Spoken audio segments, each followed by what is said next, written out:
Hello friends, I am your study mate Sarika Ramola और आज हम करने वाले हैं एक बार फिर से नेशनल इंटरनेशनल करंट अफेयर जो दिसंबर 2024 का है। मोस्ट इंपॉर्टेंट क्वेश्चन है, इसीलिए मैं इसका सेकंड पार्ट भी लेके आई हूँ। इससे पहले आप प्लेलिस्ट में जाके देखेंगे तो दिसंबर के ही नेशनल इंटरनेशनल करंट अफेयर है, मोस्ट इंपॉर्टेंट है, तो आप उसको भी प्लेलिस्ट में जाके देख सकते हैं। तो आज की जो वीडियो है वो भी इम्पॉर्टेंट है, तो हम फटाफट से MCQs के फॉर्म में देख लेते हैं क्वेश्चन और साथ ही कुछ चीज़ें डिस्कस करते हुए भी चलेंगे जो एग्जाम पॉइंट ऑफ व्यू के हिसाब से इम्पॉर्टेंट होगा। तो चलिए, पहला क्वेश्चन है, वर्ष 2024 के 34वें ब्याज सम्मान के लिए किस लेखक या लेखिका को चुना गया है? तो इसका राइट आंसर क्या हो जाएगा? उत्तर प्रदेश की सूर्यबाला इसका राइट आंसर हो जाएगा।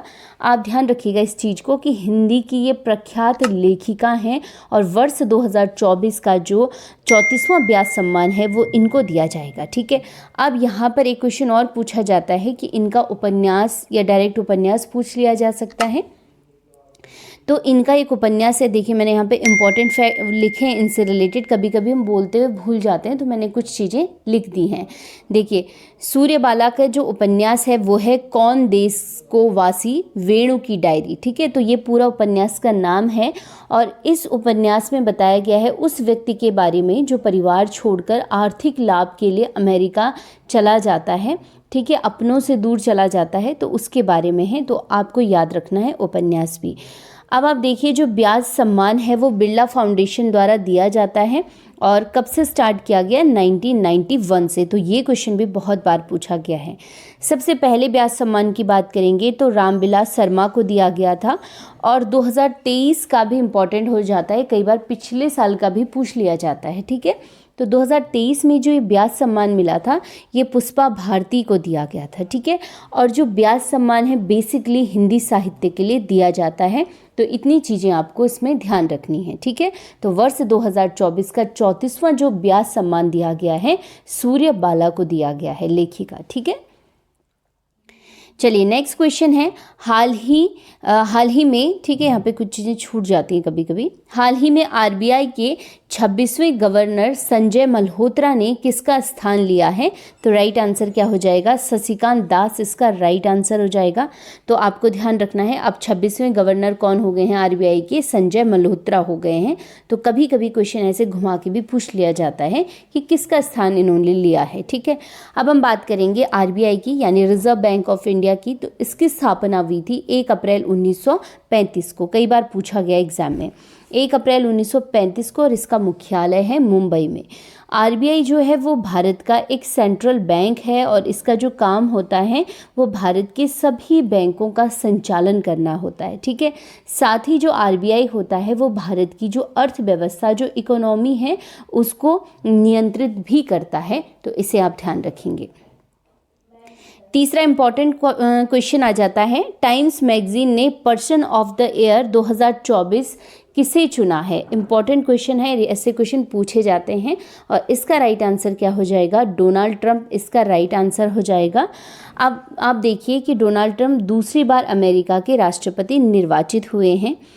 जब ये 2016 में निर्वाचित हुए थे एज अ प्रेसिडेंट, उस समय भी टाइम्स मैगजीन ने इन्हें पर्सन ऑफ द ईयर बनाया था डोनाल्ड ट्रंप को, और 2024 में दूसरी बार बनाया गया है। ठीक है, तो इससे भी ध्यान रखेंगे कि पहली बार ये कब बने थे, ये कौन से नंबर पे बने, कितनी बार बने अभी तक, तो 2016, 2024। ठीक है, चलिए नेक्स्ट क्वेश्चन है, फीफा वर्ल्ड कप 2034 का आयोजन किस देश में किया जाएगा? और इसका राइट आंसर क्या हो जाएगा?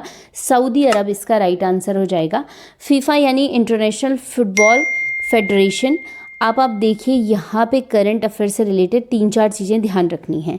पहली बात, जो फीफा वर्ल्ड कप है वो हर 4 साल में होता है पूरे विश्व में। ठीक है, फुटबॉल से रिलेटेड ये वर्ल्ड कप है। अब ये पिछला जो वर्ल्ड कप हुआ था 2022 में हुआ था। ठीक है, ध्यान से सुनिएगा, 2022 में हुआ था कतर में। उस समय जो विजेता टीम रही वो अर्जेंटीना रही। इसके अलावा अब 2022 के बाद कब होगा? 2026 में। 2026 में जो फीफा वर्ल्ड कप का आयोजन होगा, आप लिख सकते हैं कनाडा, मैक्सिको और यूनाइटेड स्टेट यानी अमेरिका में होगा। ठीक है, ये 3 जगह। तो आने वाले 3 फीफा कप के लिए पहले ही क्या हो जाते हैं, बुक हो जाते हैं या देशों के नाम अनाउंस हो जाते हैं। तो 22 हो चुका है, 26 के लिए मैंने आपको बता दिया है कनाडा, मैक्सिको और यूनाइटेड स्टेट में होगा। उसके बाद बात कर लेते हैं, फिर 4 साल बाद होगा 2030 में, ठीक है। 2030 में इसका आयोजन जो होगा वो स्पेन, पुर्तगाल और मोरक्को में होगा। इसके बाद आ जाता है 2034, तो 2034 में इसका आयोजन कहाँ होगा, सऊदी अरब में होगा, ठीक है। तो ये क्वेश्चन इंपॉर्टेंट हो जाता है। क्वेश्चन आपको कैसे भी पूछा जा सकता है, तो आपने याद रखनी है सारी चीज़ें, 2022, 2026, 30 और 34 से रिलेटेड सारी चीज़ें। नेक्स्ट क्वेश्चन है, वर्ष 2024 में भारतीयों द्वारा विश्व के किस टूरिस्ट स्पॉट को गूगल पर सबसे अधिक सर्च किया गया है? तो राइट आंसर क्या हो जाएगा, अजरबैजान को किया गया है, जो पूर्वी यूरोप और एशिया के मध्य में बसा अजरबैजान है, जिसकी राजधानी बाकू है, ठीक है। तो भारतीयों ने इस साल सबसे ज़्यादा 2024 में गूगल पे जो सर्च किया है वो अजरबैजान को किया है, यानी भारतीयों की पहली पसंद और सबसे ज़्यादा पसंद क्या है इस समय, अजरबैजान। नेक्स्ट क्वेश्चन है, विश्व के सबसे कम उम्र के विश्व शतरंज चैंपियन कौन बने हैं? बहुत इंपॉर्टेंट क्वेश्चन, और राइट आंसर क्या हो जाएगा, डी गुकेश इसका राइट आंसर हो जाएगा, जिन्होंने डिंग लिरेन को हराया, जो चीन के पिछले विश्व चैंपियन शतरंज विजेता रहे, उनको हराया इस बार, ठीक है। तो याद रखना है किसको हराया है, कौन से देश के थे। और 138 साल के इतिहास में पहली बार ऐसा हुआ है कि 2 एशियाई आमने सामने थे जिसमें भारत ने विजय हासिल की, ठीक है। चलिए कुछ चीज़ें देख लेते हैं डी गुकेश के बारे में। सबसे पहले इनका जो नाम है, पूरा नाम वो क्या है, डोम्बा राजू गुकेश है, ठीक है। और ध्यान रखना है ये कहाँ के हैं, चेन्नई, तमिलनाडु के। नेक्स्ट मैंने आपको बता दिया है, फाइनल में डी गुकेश ने चीन के जो पूर्व विजेता डिंग लिरेन इनको हराया है। स्कोर यहाँ पे क्या रहा, 7.5 किसका रहा, डी गुकेश का, 6.5 किसका रहा, डिंग लिरेन का। चलिए अब हम बात करेंगे डी गुकेश की। तो डी गुकेश की जो उम्र है मात्र 18 वर्ष है, तो उन्होंने 18 वर्ष की उम्र में क्या जीत लिया है, विश्व शतरंज चैंपियनशिप जीत ली। लेकिन पहले जो ये रिकॉर्ड था ना 1985 में बनाया था, किसने रिकॉर्ड बनाए थे, गैरी कॉप्सरॉक ने बनाया था, और उस समय पे ये 22 साल के थे। दूसरे नंबर पे जो सबसे कम उम्र के विजेता रहे वो थे मैग्नस कार्लसन, ठीक है। इनकी उम्र उस समय 22 साल से ज़्यादा थी, 11 महीने, और इन्होंने ये रिकॉर्ड बनाया था 2013 में। इसके बाद चलिए अब देख लेते हैं, डी गुकेश ने मात्र 18 वर्ष 8 महीने की उम्र में विश्व शतरंज चैंपियनशिप को जीत लिया है। तो इनके नाम नया रिकॉर्ड स्थापित हो चुका है, ठीक है। चलिए ये मैंने आपको पहले बता दिया है, 38 साल में 2 एशियाई पहली बार सामने आए हैं 138 सालों में। इसके अलावा भारत के विश्वनाथ आनंद, जिन्होंने 5 बार विश्व शतरंज चैंपियनशिप जीती है, ठीक है। हाल ही में किस भारतीय को वर्ष 2024 के लिए champion of the earth award से सम्मानित किया गया है, ठीक है। तो इंपॉर्टेंट क्वेश्चन है, और राइट आंसर क्या हो जाएगा इसका, माधव गाडगिल इसका राइट आंसर हो जाएगा। अब champion of the earth award जो है वो किसके द्वारा दिया जाता है, वो दिया जाता है UNEP यानी यूनाइटेड नेशन एनवायरनमेंट प्रोग्राम के द्वारा ये अवार्ड दिया जाता है। और इस साल अलग अलग कैटेगरी में 6 लोगों को अवार्ड दिया गया, जिसमें से एक कौन है, माधव गाडगिल हैं, ठीक है। अब हम देख लेते हैं इन्होंने ऐसा क्या काम किया है जिसके लिए इनको ये अवार्ड दिया गया। तो इनको जो दिया गया है किस कैटेगरी में, लाइफ टाइम अचीवमेंट कैटेगरी में इनको दिया गया। इन्होंने क्या किया है कि लोगों को उनके अधिकारों के प्रति जागरूक किया है और पर्यावरण की रक्षा करने के लिए लोगों को प्रेरित किया है, ठीक है। चलो ये तो करा, लेकिन साथ ही अगर आप देखेंगे भारत का जो वेस्टर्न घाट है ना, तो ये बहुत फेमस है किसके लिए, ग्लोबल जो बायोडाइवर्सिटी है इसका जो एक हॉट स्पॉट है ये वाला एरिया वेस्टर्न घाट, तो इसके संरक्षण के लिए उन्होंने कई सालों से काम कर रहे हैं, ठीक है। और मूलतः महाराष्ट्र के हैं, और इसीलिए भारत सरकार ने इनको 1981 में पद्मश्री और 2006 में इनको पद्म भूषण से भी सम्मानित किया है। तो याद रखिएगा माधव गाडगिल इंपॉर्टेंट हो जाएंगे, ठीक है। ऐसे क्वेश्चन पूछे जाते हैं जब कोई इंटरनेशनल कोई संस्था होती है, इंस्टीट्यूट होता है, जब वो सम्मानित करता है तो वो इम्पॉर्टेंट हो जाता है, ठीक है। चलिए इसको स्क्रीनशॉट भी ले सकते हैं, ये मैंने आपको वैसे ही बता दिया है और लिखा भी है, तो आप इसको स्क्रीनशॉट ले सकते हैं। चलिए नेक्स्ट क्वेश्चन है, फीफा फुटबॉल महिला विश्व कप 2027 का आयोजन किस देश में किया जाएगा। यानी ये भी 4 साल में होता है, लेकिन क्या है, ये महिला विश्व कप है फीफा का। तो 2023 में हुआ था ये, ठीक है, 2023 में। अब बात किसकी हो रही है, 2027 की। 23 की अगर हम बात करेंगे तो इसका आयोजन हुआ था ऑस्ट्रेलिया और न्यूजीलैंड में, लेकिन 2027 में जो इसका आयोजन होगा वो ब्राज़ील में होगा, ठीक है, इसे ध्यान रखेंगे आप। नेक्स्ट इंपॉर्टेंट क्वेश्चन, ऐसे क्वेश्चन लास्ट टाइम एग्जाम में 1-2 बार पूछे भी गए हैं। राष्ट्रीय पंचायत पुरस्कार 2024 में नानाजी देशमुख सर्वोत्तम पंचायत सतत विकास पुरस्कार कैटेगरी में किस ग्राम पंचायत को दिया गया, ठीक है, ये अवार्ड। तो राइट आंसर क्या हो जाएगा, मान्या चिवाड़ी पंचायत, जो कि कहाँ की है, महाराष्ट्र की है, उनको दिया गया।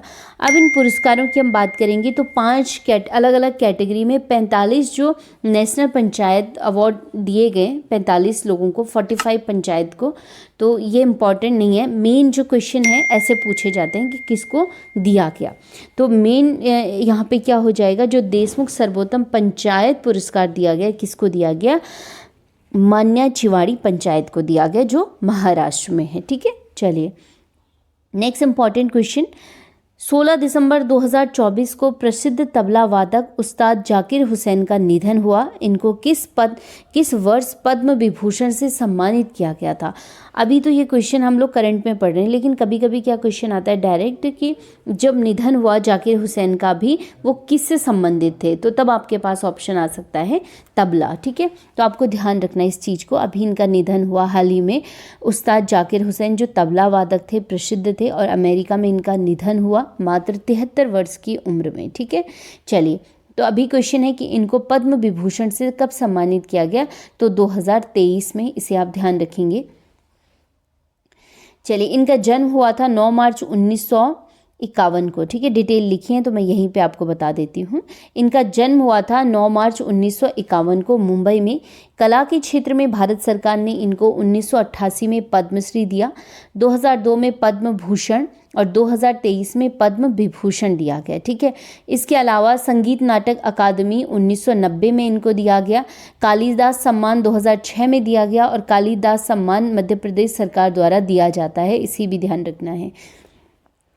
नेक्स्ट है ग्रेमी अवार्ड। तो ग्रेमी अवार्ड इनको 3 बार दिया गया, 1992, 2009 और 2024। अभी 2024 में जो दिया गया था वो 3 अलग अलग कैटेगरीज में दिया गया था, इसे भी ध्यान रखना है, ठीक है। अब एक और इम्पॉर्टेंट पॉइंट है जाकिर हुसैन से रिलेटेड। इनसे रिलेटेड एक बहुत अच्छी बुक है, ठीक है, बहुत फेमस, किताबें तो बहुत सारी लिखी गई हैं, लेकिन ये इंपॉर्टेंट है, Zakir Hussain a life in music, और इसको लिखा है नसरीन मुन्नी कबीर ने लिखा है, ठीक है। तो ध्यान रखेंगे बुक, और इनके जो सम्मान हैं बेसिकली जो भारत सरकार द्वारा दिए गए हैं, संगीत नाटक अकादमी है, ये आप ध्यान रखेंगे, ठीक है। नेक्स्ट क्वेश्चन है, हाल ही में किस देश की टीम को हराकर भारत ने women's hockey junior Asia cup 2024 का खिताब जीता है, तो इसका राइट आंसर क्या हो जाएगा, चीन इसका राइट आंसर हो जाएगा। चलिए, अब आप देखिए, जो इसका आयोजन हुआ था women's hockey junior Asia cup का, वो हुआ था कहाँ पे, ओमान के मस्कट में हुआ था, ठीक है। 2023 में भी भारत ने इस कप को जीता है, तो दूसरी बार भारत ये कप जीत रहा है, इसे ध्यान रखेंगे। इस टूर्नामेंट में, इस जूनियर एशिया कप जो हॉकी का हुआ था, इसमें सबसे ज़्यादा जो गोल किए वो करे हैं दीपिका शेरावत ने, तो ये क्वेश्चन भी बनते हैं, ठीक है। इसकी शुरुआत हुई थी इस कप की 1992 से हुई थी, और 2023 में भी भारत ने जीता, दूसरी बार भारत ये जीत रहा है। तो ये इंपॉर्टेंट क्वेश्चन हो गए हैं। आज का अगर न्यूज़पेपर देखेंगे तो अब एक नया संशोधन आपके कॉन्स्टिट्यूशन में जुड़ने वाला है, जो अगर पास हो जाता है, एक राष्ट्र एक चुनाव का विधेयक, ठीक है। और इसको लाया गया है अर्जुन राम मेघवाल द्वारा, जो केंद्रीय कानून मंत्री हैं भारत के इस समय, ठीक है। इसको मैं ओरली बता रही हूँ अभी आप लोगों को, नेक्स्ट वीडियो में हम इसको कवर करेंगे। मेन जो एक राष्ट्र एक चुनाव है, उसका मकसद है लोकसभा और विधानसभा को जो चुनाव है उसको एक साथ किस प्रकार से कराया जाए, ठीक है। और ये जो संशोधन बिल होगा, बिल नंबर अगर बात करेंगे तो 129वां बिल नंबर होगा, और अगर ये पास हो गया, लोकसभा में तो पास हो गया, अगर राज्यसभा में भी पास हो जाता है, राष्ट्रपति इस पर हस्ताक्षर कर लेते हैं, तो संविधान में 107वां संवैधानिक संशोधन होगा ये, ठीक है। चलिए, 107वां संवैधानिक संशोधन किससे संबंधित? एक राष्ट्र एक चुनाव से संबंधित होगा। 106वां जो संवैधानिक संशोधन था वो लोकसभा और विधानसभाओं में जो महिलाओं को आरक्षण दिया गया उससे संबंधित था। ठीक है, तो चलिए इस पे हम नेक्स्ट डे इसको डिस्कस करेंगे अच्छे से डिटेल से, और बाकी जो क्वेश्चन हमने आज किए हैं उसके आप आंसर की स्क्रीनशॉट भी ले सकते हैं। ऐसे इंटरेस्टिंग टॉपिक के साथ हम फिर मिलेंगे। ढेर सारा पढ़िए, मिलते हैं नेक्स्ट वीडियो में, तब तक के लिए धन्यवाद।